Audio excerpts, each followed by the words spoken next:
కామారెడ్డిలో రాజకీయ పరిస్థితి పరిశీలనలో భాగంగా బీజేపీ నాయకులకు కార్యకర్తలకు మద్దతుగా ఆర్మూర్ ఎమ్మెల్యే రాకేష్ రెడ్డి, ఎమ్మెల్సీ అంజిరెడ్డి హైదరాబాదు నుండి వెళ్తున్న క్రమంలో మేడ్చల్ బస్టాండ్ వద్ద పోలీసులు అడ్డగించారు.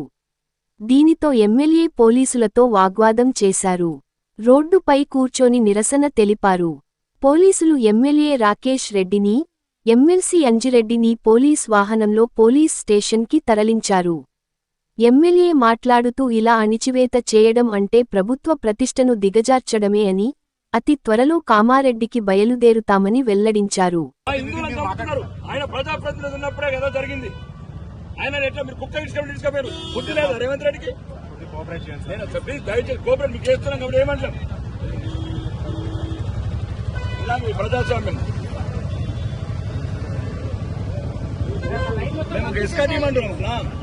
మమ్మల్ని ఎస్కాటీని రేవంత్ రెడ్డిని కదా ఊడ్చుకోపోయి మమ్మల్ని కూడా ఊడ్చుకోపోర్రి.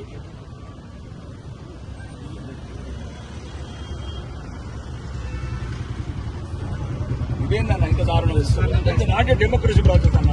మేము ఏం చేస్తున్నాం తీవ్రవాదం? మేము ఒక ఎమ్మెల్యే మీద హత్యా ప్రయత్నం జరిగింది. నైతిక మద్దతు తప్ప అక్కడ గొడవలు చేయడానికి పోవట్లేదు. మేము చాతగానంలో అక్బరుద్దీన్ అసౌద్దీన్ మొగోలు హైదరాబాద్ లా నేను ముఖ్యమంత్రి. ఈ రోజు నీకు బుద్ధి రాలేదు. వరంగల్ లాక్కొచ్చిన పోలీసులు, నర్సింగ్ అరెస్ట్ చేసిన పోలీసులు, ఇదా ప్రజాస్వామ్యం? ఒక సహచర ఎమ్మెల్యేలను చంపితే పోవద్దా మేము? నీ మీద గెలిచిందని చంపిస్తావా? నీ మీద కామారెడ్డి ఎమ్మెల్యే వెంకటరమణారెడ్డి గెలిచాడని ఈరోజు హత్యా ప్రయత్నం చేయించినావు. దీనికి ప్రధాన కారకుడు హోంమంత్రివి, ముఖ్యమంత్రి అయిన రేవంత్ రెడ్డి. రాబోయే ప్రభుత్వంలో నేను మేడ్చల్ రోడ్ల మీద లాక్కెళ్ళకపోతే చూడు, ఇదే పోలీస్ యూనిఫామ్లతో రేవంత్ రెడ్డి నేను కొర లాక్కెళ్ళకపోతాను. నువ్వు ఎక్కడున్న రక్షణ ఉందలు. ఈ రోజు వెంకటరమణారెడ్డిని హత్య ప్రయత్నం చేయడానికి ప్రధాన హస్తం ఉంది. రమణారెడ్డిని చంపాలని కాంగ్రెస్ అందరూ ప్రయత్నం చేశారు. కాబట్టి ఎట్టి పరిస్థితి కూడా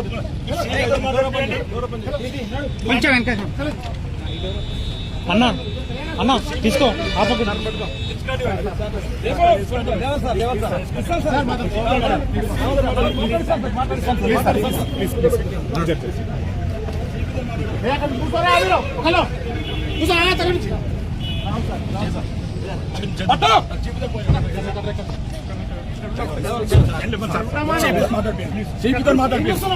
దొంగ రేవంత్ రెడ్డి అనే ఒక దొంగ ఈరోజు హత్య ప్రయత్నం చేస్తామని వెంకటరమణారెడ్డి మీద.